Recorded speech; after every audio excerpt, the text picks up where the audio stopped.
All the data in this video is from Abacaba. Go look at his YouTube videos. I'm going to have 3 linked below in the description. Looking up all of the viruses that have hit the world since the year 2000 has an interesting effect. The population of the planet, while it goes up over time, over a period of 20 years, this is a fairly wide and good sample. Over on the lower right, you'll see things that have been referred to as pandemics or epidemics, doesn't matter which, since the year 2000, approximately. And you can see Ebola listed up there. Those are all not just a list. All that colored lines down there near zero, that's the death rate from every one of those things. The only 2 things we have on the list that show a graph anymore is the 2009-2010 swine flu that started in Mexico, in a specific city at a specific farm. That virus killed people. This is the death rate timing, January 2009 to August 2010. I think that's 20 months. I might be wrong. Works out at 600 days. Now, at this listing here, I stopped the video and did the screenshot here. This is at 520 when it started leveling off up near, but not quite, at 300,000 people being dead.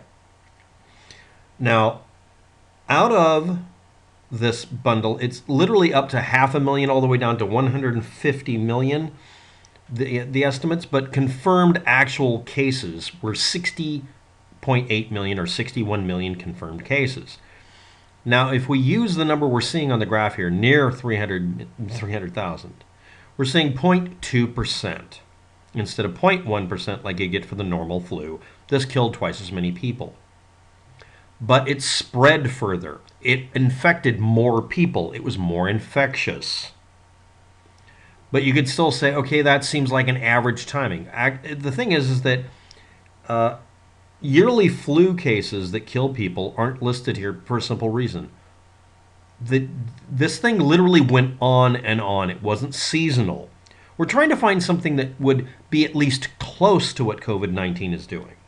As of today, that's that dot I drew in there because this video is actually just a few weeks old, or a few days old even. We have hit the 270,000 mark, actually 277,000 deaths as of today. Now, I can do this on the graph and count pixels, but what this means is that we have a death rate as of today that took over 400 days to have happen with the swine flu. And that's based on a really good, not just educated guess, but really this is the decided kind of thing. And you can decide it never got that high. All right, we can do that number too. But right now we're going to do what the number shows on the screen here as being the most likely real number of deaths if you take everything as being equal, which it isn't, at 277,000 deaths at 414 days for the swine flu.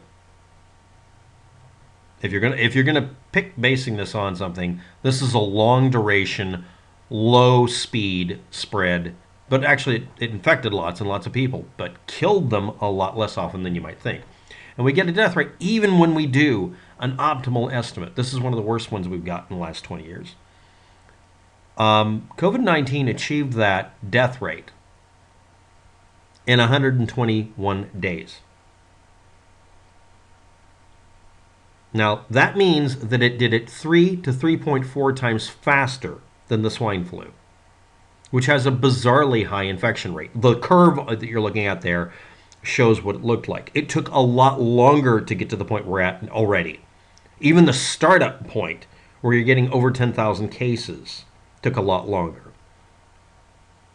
Okay? But that curve really looks like the early curve there for COVID-19. And then you notice the COVID-19 curve is way over there. Oh, it's tiny. It's not relevant. It's not how big the curve is. It's how much it doesn't give a shit about your efforts. This is not the kind of thing you want to see. That's the death rate. The infection rate is very high too. Its death rate is scary. Coronavirus kills 3 to 3.4 times faster than swine flu. Swine flu or flu 2009. It took 414 days to cause as much damage and much death worldwide without lockdowns, and it took 2 years to do it. But it took 414 days to do what coronavirus did in only 121 days with lockdowns. It's 3 times as fast, even if you use the low end. If you only use the April 23rd value of 151,000 deaths as the maximum for swine flu, it did it in 2.5 times faster than swine flu. That's the death rate. That's the one thing that doesn't get to be quibbled about. I had swine flu, and I'm not listed on the swine flu list because after a while, they just knew everybody coming in during that year, 2009, in winter, had swine flu. And even later on, I mean, it took over, and this is an example of not a seasonal flu. This is a flu that kept going for the entire period of time. It kept going. Now, it had a major, if you don't mind me pointing it out, this is the curve where it killed people rapidly. This is where it got scary. This was also scary. But when it hit this point, at the 400-day mark, it started tapering off, and then it went from being this number of deaths total to this, which means over this period of time, from here to here, this is approximately 520, but it doesn't really look much different. From here back to here, we're talking about a number of people that would be 20,000, that sort of thing, deaths. That's this curve over here copied, basically. So in the first 150 days worth of deaths, got shrunk down to maybe I'm going to say 40. The curve had dropped. This is the curve shape. Now, the reason I'm bringing this up is really simple. Number one, the person who did this, Abacaba, has 3 videos you need to watch. He's been trying to track this and trying to give decent reference point. And it shouldn't be considered an authoritative source. It's just useful for illustrative purposes. The curve he's showing here, and I just added the line to it because it really doesn't look any different, worldwide, is accurate. You'll notice something very important about the curve for swine flu. Now remember, these are to scale. It's the same number of deaths. It took a lot longer for swine flu to kill. And these are all of the other things you were scared of. Ebola, cholera had a horrible curve right back here. But it stopped killing people after a period of time. These represent when people stopped being killed. Total numbers of 11,000 killed by Ebola, 2014. Measles killed 5,000. Cholera killed 7,000, and that was 2010-2013. Measles is still killing people in the DRC. Zimbabwe. We have 2016 to now. Cholera is in Yemen doing this stuff. Swine flu, India, 2000. They had their own swine flu in 2015. It was the same one, maybe. DRC again, measles. They keep having measles killing people. Yes, measles, mumps, and rubella still kill people. Meningitis kills people in West Africa, 2010. China, Hong Kong, 2002 to 2004. SARS, and there's MERS. All of a sudden, I'm not really worried about them. The curves were scary at first, and then they died off. And they were localized. Swine flu was not localized. Neither is COVID-19. And it had this curve. This curve is very, very typical of a disease. You get a death rate that goes up. You don't worry about the infection rate. You worry about the death rate and then percentages. COVID-19 has a 7% death rate as of today's date out of 4 million cases, having 277 deaths. And they're not just, oh, well, they're trying to attribute every death to COVID-19 to make Donald Trump look bad. Right, worldwide, everybody's trying to make Donald Trump look bad because somehow or another in your universe that works. Or you're in another country and you're saying the same thing about your party because they happen to be in power at the time. That doesn't matter for shit. A 7% death rate is bizarrely bad. That's the overall death rate. The infection rate keeps going up. The death rate keeps going up. We have curve fits that show that that population density is the ruling factor. An area with a high population density will have a high infection rate and will have a difficult time getting rid of it.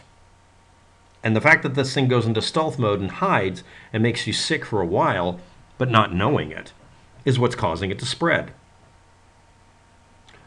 So I'm going to talk about the early part of the curve that isn't here. Way back here, you see a dip and a jump that looks like this, as the virus stopped infecting one area and went into another area with more people and higher population density. Remember, in Wuhan, it was a high population density country. So we can assume China lied about stuff. But the rest of the curve is everywhere else that had no reason to lie about the numbers. So here's my proposal. What do we do when, not if, this comes back? Because if this doesn't die off in less than one season, or at least one season, it will come back next year. Lockdown. First place it comes up, don't let anybody come from that area into the United States or any other country. No, you're automatically in quarantine. Why? Because we don't want to get it. This was financially damaging enough. Remember when people were saying we shouldn't lock down the United States because it's going to cause problems? Or we're triggered by that? Okay, now suddenly we're sitting here like everyone is dealing with lockdown. And I think everybody's going to be voting yes on locking down next year, when, not if, this happens. God help us, I hope it doesn't happen, but I don't believe it anymore. This is too virulent. I'm going to say we would be very much better off the first time we see another virus like this doing this anywhere, especially China, that we all decide we're not allowing any more transfer of people in and out of our country at all. And warn everybody, if you leave the country and a virus happens, you may not be able to get back in because we will not allow it back in, period, full stop. Now, remember when people are complaining about, well, we need to be able to take air flights and stuff. No, you don't. Everybody in this country found out by losing their jobs and having the economy go to shit. We don't give a shit if you can get on an airplane and go anywhere anymore. If it's for an emergency reason, fine. You're still in quarantine, but you're allowed to move from point A to point B. Yes, we're suspending all visas. No more transfer of people in and out. From anywhere. Everyone needs to hold still. And since this started in October of last year, how about we have an unofficial cutoff point that if you see a very high contagion rate virus anywhere, everybody immediately does the COVID-19 protocol or the coronavirus protocol, because it's going to be another coronavirus. Just call it what it is. They're called coronaviruses. Yeah, everyone locked down until it's not killing people for a full month. Then lockdown of only your air flights and people getting across borders stops happening. That means you close your borders. Oh, it got into Mexico? It doesn't get into the United States. Why? Because we don't patrol the border. We lock it down. Same thing with Canada. You know how those Canadians are. Just a suggestion.